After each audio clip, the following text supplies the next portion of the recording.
Hi, welcome back. This is a quick video for a viewer who I promised I would do a little video for.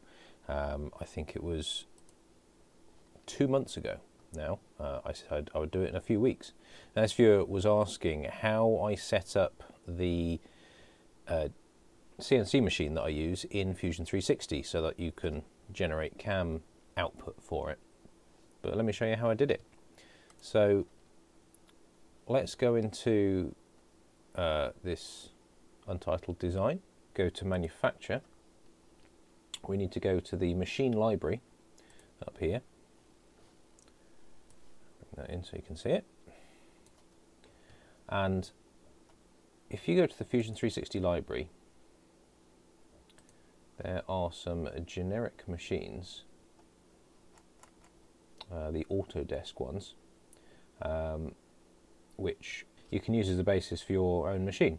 So essentially what I did was I looked at this and I had actually picked a generic 3-axis machine, sort of vertical mill style one. But actually there are some router profiles here. So, I mean, this one says it's got XYZ on the head and this one says it's got YXZ on the head. I'm not quite sure how that affects things, so I'm just going to go for straightforward XYZ on the head.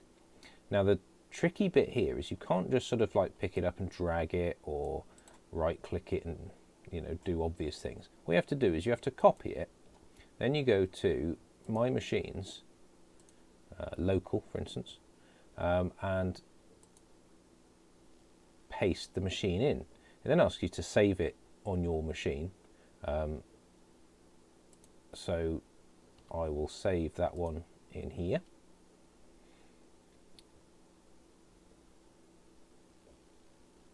Give it a minute. There we are. So now what we've got to do is to edit this machine so that Fusion knows some stuff. So we click the little pencil here, and this is just description. You can easily fill this in to, so if I do Sainsmart Genmitsu 4030 for my machine, that's fine. The dimensions, not sure how critical that is, I didn't fill that in. Capabilities, milling, yes. Automatic tool changer, no. Tool preload, no, definitely not.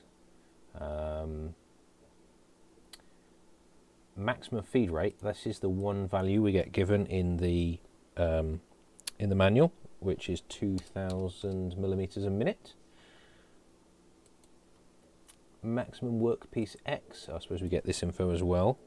So we've got 400 by 300 by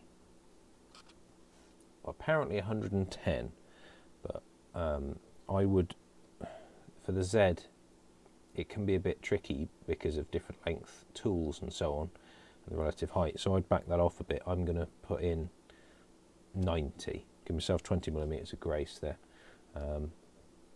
Not that it should matter, but you can always come back and tweak it. Right, X coordinate. Now, depending on the coordinate system of your machine, you may want to set that. I haven't needed to. So rapid feed rate, we're going to put in the 2000. Maximum feed rate is, I'm going to put 1000 millimeters a minute. Range, so this is the range that the X can travel in. Now, I'm fairly sure when mine homes, it homes to 0, and then all the directions are basically negative. So I would change that to minus 400 and just plus 400. I don't know how that links into what we just put in above, but let's just go with it. The Y, same, 2000. Feed rate 1000 and 300 and 300. And then for the Z, now the Z feed rate, I don't think we can go quite as fast. I'm going to put that at 500. Or maybe 1,000 for the rapid and 500. That's still pretty scary fast. Z, 0 to minus, we were saying 90, weren't we? Oops, 90. And the spindle on this machine can go up to 12,000 RPM.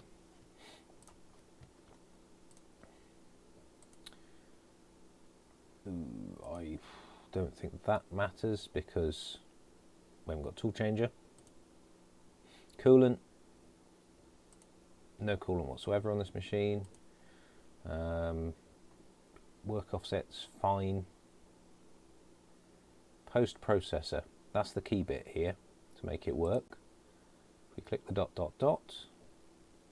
and then we find grbl and we click gerbil, generic milling post for gerbil.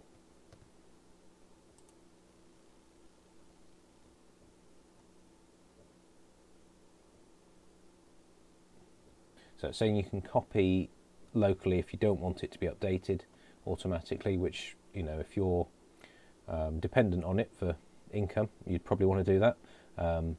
But you know, for my purposes, especially this, I don't mind, use anyway. There we are. And then there's no multi-axis stuff, so we'll just ignore that one. Click OK.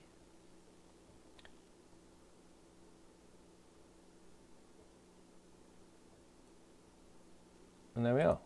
That's how we've set that one up. That's the one I originally did.